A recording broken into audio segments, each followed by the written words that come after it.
मेरे प्यारे हिंदी के प्रतियोगी छात्रों, हिंदी वाग्धारा चैनल में आज आपका पुनः स्वागत है एक नई श्रृंखला के प्रश्नों के साथ। उम्मीद करता हूँ आप अपनी तैयारी में बेहतर ढंग से लगे होंगे और अपने भविष्य की चिंता करते हुए आगे बढ़ रहे होंगे। मेरे प्यारे बच्चों, ये दिए गए प्रश्न किसी न किसी परीक्षा में पूछे गए हैं, इसलिए उम्मीद करता हूँ इन प्रश्नों को आप विधिवत अध्ययन कर रहे होंगे और शुरू से अंत तक देख रहे होंगे। आपकी परीक्षा के लिए बहुत ही मजबूती प्रदान करने वाले हैं। आपकी परीक्षा हिंदी के लिए बहुत ही उपयोगी ये प्रश्न होंगे, इसलिए इन प्रश्नों पर विशेष ध्यान दें और इनका शुरू से लेकर अध्ययन जरूर करें लास्ट तक। आइए इस श्रृंखला के पहले प्रश्न की शुरुआत हम लोग करते हैं। पहला प्रश्न है हमारा, देव्यालय का संधि विच्छेद क्या होगा? ए देवी प्लस आलय, बी देव्य प्लस आलय, सी देव्या प्लस लय, डी कोई नहीं। तो ये यण स्वर संधि का उदाहरण है देवी प्लस आलय, इसलिए विकल्प ए हमारा सही हो जाएगा। प्रश्न नंबर 2, लौकिक में मूल शब्द और प्रत्यय है। ए लोक प्लस इक, बी लोक प्लस अक, लौक प्लस इक, डी कोई नहीं। तो ये जो है लोक मूल शब्द है और इक प्रत्यय है, इसलिए विकल्प ए सही हो जाएगा हमारा, लोक प्लस इक। प्रश्न नंबर 3, कुबेर का पर्याय है। ए अलकेश, अलका प्लस ईश, अलका के स्वामी ये है, बी धनद, धन को देने वाले ये भी है, सी यक्षेश, यक्षों के स्वामी ये भी है, डी सभी, इसलिए विकल्प डी हमारा सही हो जाएगा, सभी। प्रश्न नंबर 4, जुगुप्सा स्थायी भाव किस रस का है? ए अद्भुत, बी बीभत्स, सी भयानक, डी शांत। तो अद्भुत का अस्थाई भाव जो है विस्मय होता है, बी बीभत्स का जुगुप्सा होता है, भयानक का भय होता है और शांत का निर्वेद होता है। तो जुगुप्सा बीभत्स का होगा, इसलिए विकल्प बी हमारा सही हो जाएगा। प्रश्न नंबर 5, विवृत स्वर की संख्या है। ए 1, बी 2, सी 3, डी 4। तो विवृत स्वर हमारा एक ही होता है, दीर्घ आ, इसलिए विकल्प ए हमारा सही हो जाएगा, 1। प्रश्न नंबर 6, दिनों दिन में समास है। ए अव्ययी भाव, बी तत्पुरुष, सी कर्मधारय, डी द्वंद्व। तो दिनों दिन रातों रात आप जानते हैं जब एक ही शब्द 2 बार दोहराया जाता है तो एक संज्ञा उसमें दूसरे की अव्यय का काम करने लगती है, अव्ययी भाव समास हो जाता है, इसलिए विकल्प ए हमारा सही हो जाएगा, अव्ययी भाव। प्रश्न नंबर 7, उसने उसे बुलाया किंतु वह आने से मना कर दिया। रचना अनुसार वाक्य है। ए सरल वाक्य, बी संयुक्त वाक्य, सी मिश्र वाक्य, डी कोई नहीं। उसने उसे बुलाया किंतु वह नहीं आया, दो प्रधान वाक्य किंतु जैसे कंजंक्शन से जुड़ रहे हैं और एवं तथा आप जानते हैं किंतु परंतु लेकिन पर ये सब वाचक चिन्ह भी हैं संयुक्त वाक्य, इसलिए संयुक्त वाक्य में यह जाएगा, विकल्प बी हमारा सही हो जाएगा। प्रश्न नंबर 8, दल, परिवार, सेना, टीम में संज्ञा है। ए व्यक्तिवाचक, बी जातिवाचक, सी समूहवाचक, डी भाववाचक। तो दल, परिवार, सेना, टीम ये सब समूह का बोध करा रहे हैं, इसलिए समूहवाचक में जाएंगे इस चारों शब्द, विकल्प सी हमारा सही हो जाएगा, समूहवाचक। प्रश्न नंबर 9, वह अपने आप आता था रेखांकित में सर्वनाम है। ए निश्चयवाचक, बी निजवाचक, सी प्रश्नवाचक, डी कोई नहीं। तो वह अपने आप आता था, इसमें सर्वनाम पूछ रहा है, तो जब वह अपने आप स्वयं खुद स्वतः ये आता है तो जो निजवाचक में जाता है, इसलिए विकल्प भी हमारा सही हो जाएगा, निजवाचक। प्रश्न नंबर 10, अमीर व्यक्ति साधन संपन्न होते हैं, रेखांकित में विशेषण है। अमीर को रेखांकित किया गया है, दिया गया है, ए गुणवाचक, बी संख्यावाचक, सी सार्वनामिक, डी कोई नहीं। तो अमीर, गरीब, रोगी, स्वस्थ, पालतू ये सब दशा या अवस्था बोधक में जो कि गुणवाचक विशेषण का एक भेद है, इसलिए विकल्प ए में जाएगा, गुणवाचक हो जाएगा। प्रश्न नंबर 11, अधिकतर लोग उपस्थित थे, रेखांकित में विशेषण है, अधिकतर को रेखांकित किया गया है। ए परिमाणवाचक, बी संख्यावाचक, सी सार्वनामिक, डी गुणवाचक। तो अधिकतर जो है लोग को संख्या को दर्शा रहा है जो अनिश्चित संख्यावाचक है, तो इसलिए विकल्प बी में जाएगा संख्यावाचक। प्रश्न नंबर 12, गुरु ने ब्रह्मचारी को वेद पढ़ाया, अर्थानुसार क्रिया का रूप है इसमें। एक कर्मक, बी द्विकर्मक, सी अकर्मक, डी कोई नहीं।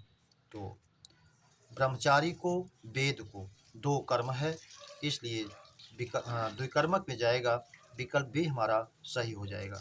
प्रश्न नंबर 13, वह पहुँचते ही पीटने लगा में क्रिया है। ए पूर्वकालिक, बी तात्कालिक, सी प्रेरणार्थक, डी संयुक्त। तो जब कर्ता एक कार्य पूरा कर दूसरे को शुरू करता है तो पहले वाले होने वाले कार्य में पूर्वकालिक क्रिया होती है, इसलिए नहीं है। और जब दूसरे क्रिया उदाहरण में दृष्टांत में समय का अंतर ना होकर के केवल क्रम का अंतर हो तो वहाँ पर तात्कालिक होता है। पहुँचा तुरंत, कोई अंतराल नहीं, पीटने लगा तो तात्कालिक में जाएगा। जहाँ समय का अंतर ना होकर के केवल क्रम का अंतर हो तो तात्कालिक क्रिया होती है, इसलिए विकल्प भी हमारा सही हो जाएगा। प्रश्न नंबर 14, विराम चिन्हों की संख्या है। ए 17, बी 18, सी 19, बी 20। तो विराम चिन्हों की संख्या कामता प्रसाद गुरु के अनुसार 20 मानी जाती है, इसलिए विकल्प डी सही हो जाएगा 20। प्रश्न नंबर 15, इसमें कौन सा शब्द पुल्लिंग है। ए देश, बी मिट्टी, सी जमीन, डी भूमि।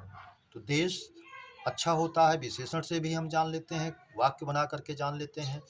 बी मिट्टी बहती है, जमीन खोदी जाती है, भूमि खोदी जाती है। सब प्रश्न परीक्षा का पूछा हुआ प्रश्न है, इसलिए पुल्लिंग में जाएगा देश, विकल्प ए हमारा सही हो जाएगा। प्रश्न नंबर 16, इसमें कौन सा शब्द पुल्लिंग है। धनिया, बी पूड़ी, सी खीर, डी रोटी। ये भी परीक्षा का पूछा हुआ प्रश्न है, तो इसमें धनिया जो है मसाले में जो है अपवाद में पुल्लिंग में जाता है, इसलिए विकल्प ए सही हो जाएगा, धनिया पुल्लिंग। प्रश्न नंबर 17, पूर्ण वर्तमान काल का वाक्य है। वह घूमने जा रहा है, हमारे पढ़ने का समय हो गया है, वह पढ़ रहा था, मैं घूमने जाऊंगा। तो वह घूमने जा रहा है अपूर्ण या तात्कालिक वर्तमान काल है, हमारे पढ़ने का समय हो गया है, ये पूर्ण वर्तमान काल का वाक्य है, इसलिए विकल्प भी सही हो जाएगा, हमारे पढ़ने का समय हो गया है।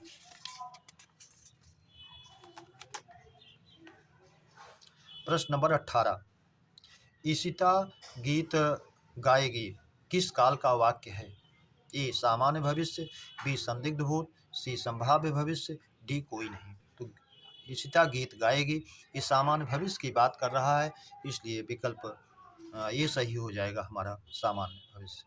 प्रश्न नंबर 19, भीम ने गदा से दुर्योधन को मारा, रेखांकित में कारक है, गदा से रेखांकित किया गया है, करण कारक, बी कर्म कारक, सी संप्रदान कारक, डी अपादान कारक। गदा से माध्यम गदा है मारने का, इसलिए करण कारक होगा साधन या माध्यम के योग में, विकल्प ए सही हो जाएगा, करण कारक।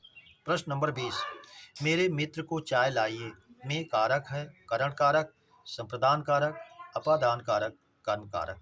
कहीं कहीं को जो है संप्रदान कारक के रूप में प्रयुक्त होता है। मेरे मित्र को का तात्पर्य है मेरे मित्र के लिए चाय लाइए, इसलिए संप्रदान कारक में जाएगा, विकल्प भी हमारा सही हो जाएगा।